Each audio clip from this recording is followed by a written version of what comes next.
Assalamualaikum warahmatullahi wabarakatuh. Nama saya Muhammad Tiam Kamal Rosni dan kami akan ceritakan perjuangan ke arah kemerdekaan Pahang.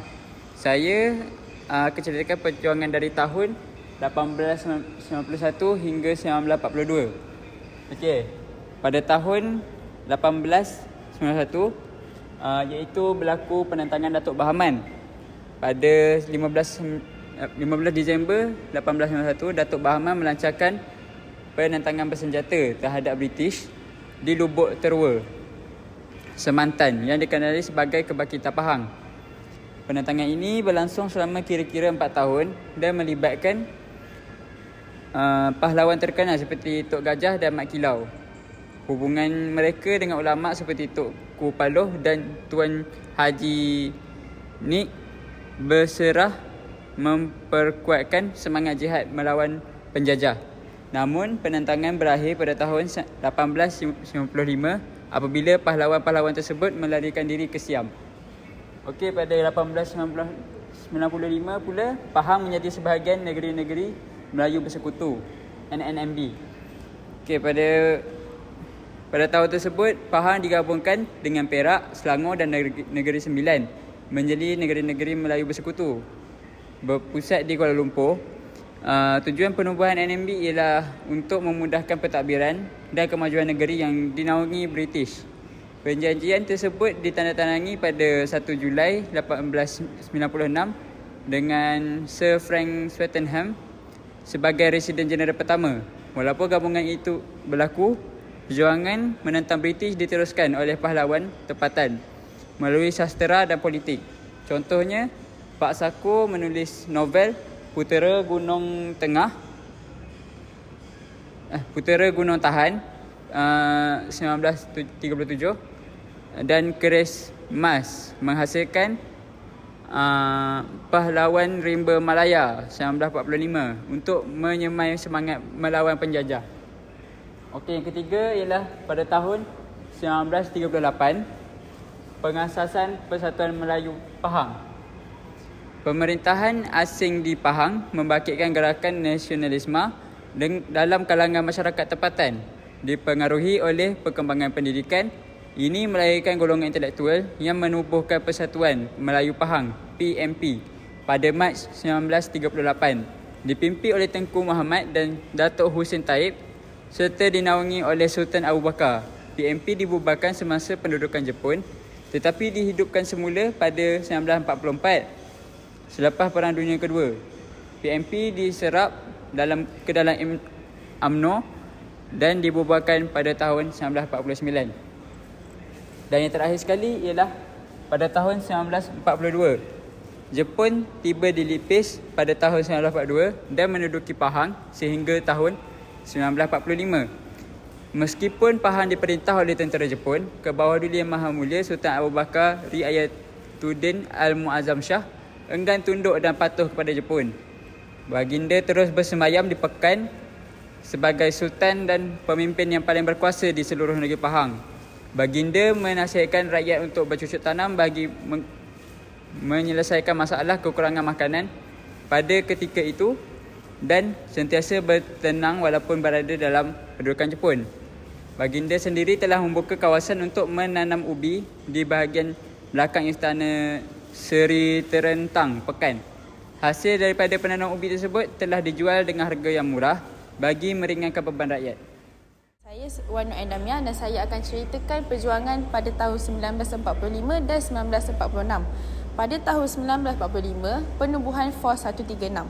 Semasa pendudukan Jepun di Tanah Melayu, Sultan Abu Bakar Riayatuddin Al-Muazzam Shah secara sulit menyokong penubuhan Fos 136 di Pahang, dikenali sebagai Gerila Wataniah Fos 136. Pasukan ini diketuai oleh Datuk Yaakob Mahidin dan turut serta tokoh-tokoh seperti Tun Ibrahim Ismail, Tun Abdul Razak Hussein dan Tun Ghazali Syafi'i. Sultan Abu Bakar dilantik sebagai titular Commander-in-Chief pasukan tersebut. Pada 15 Ogos 1945, Baginda telah diculik oleh Fos 136 untuk melindunginya daripada ancaman tentera Jepun dan berpindah randah dalam hutan selama 2 minggu.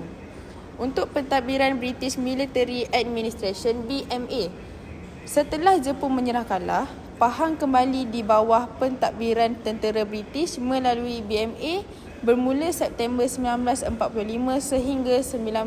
sehingga 31 Mac 1946. Untuk tahun 1946 pula, pembentukan Malayan Union. Pada 1 April 1946, Malayan Union ditubuhkan, menggabungkan negeri-negeri Melayu dan negeri-negeri Selat. Penubuhan ini ditentang oleh Sultan dan penduduk tempatan kerana pengurangan kuasa Raja-Raja Melayu dan kewarganegaraan mudah bagi pendatang. Sir Edward John dilantik sebagai Gubernur Malayan Union. Seterusnya, sidang pleno. Sidang ini diadakan pada tahun 1946 melibatkan wakil British, Raja-Raja Melayu dan UMNO untuk menggubal Persekutuan Tanah Melayu. Draft perlembagaan dibentangkan selepas persidangan selama 3 bulan. Assalamualaikum warahmatullahi wabarakatuh. Nama saya Nur Syafiqatullah binti Haznan. Saya akan menceritakan pada tahun 1948 iaitu pembentukan Persekutuan Tanah Melayu.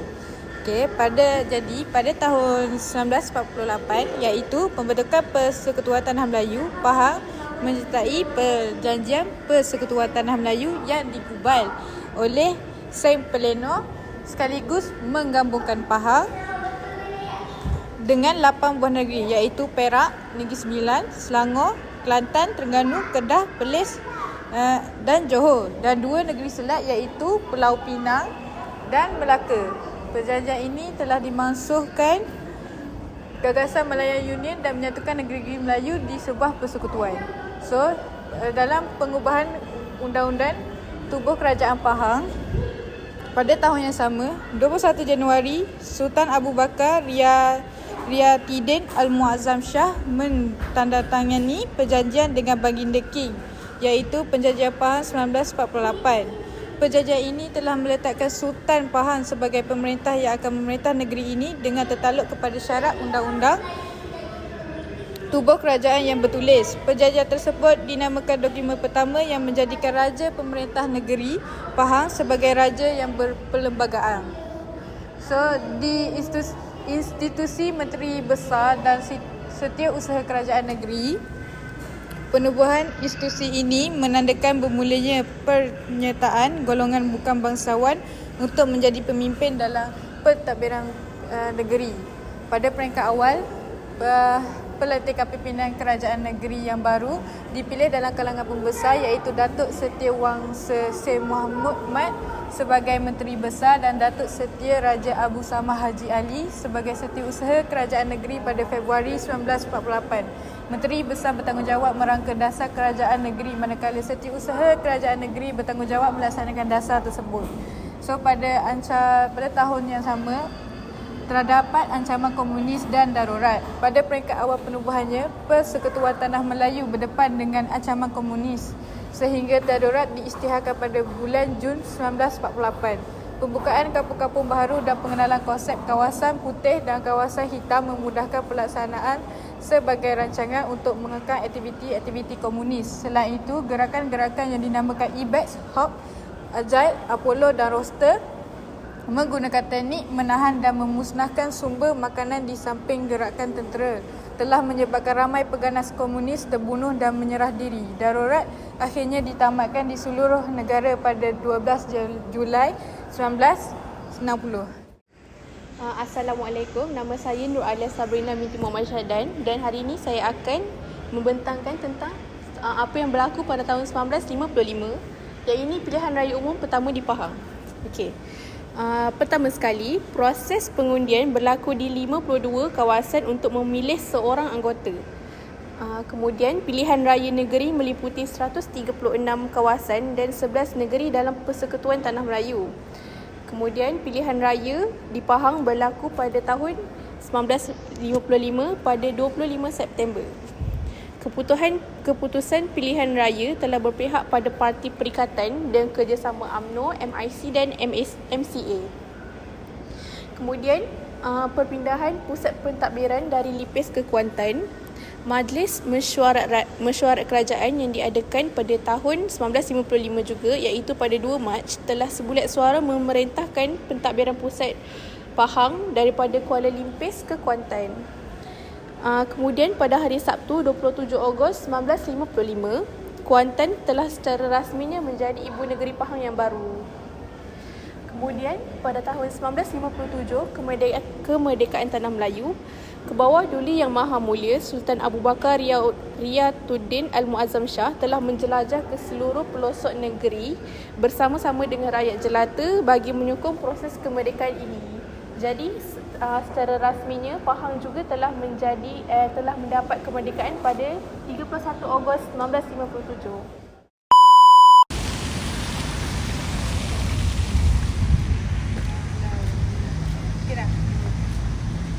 Sekarang kita dah sampai dekat Museum Sultan Abu Bakar untuk pengajian Ampunya Projek. Pengajian Ampunya Projek. Sultan. Hai, okay, sekarang kita di Istana Kota Berau. So macam biasa, kita masuk, kita beli tiket dulu, beli tiket. Okay dah? Harga tiket ni biasa RM12 seorang. So semua sekali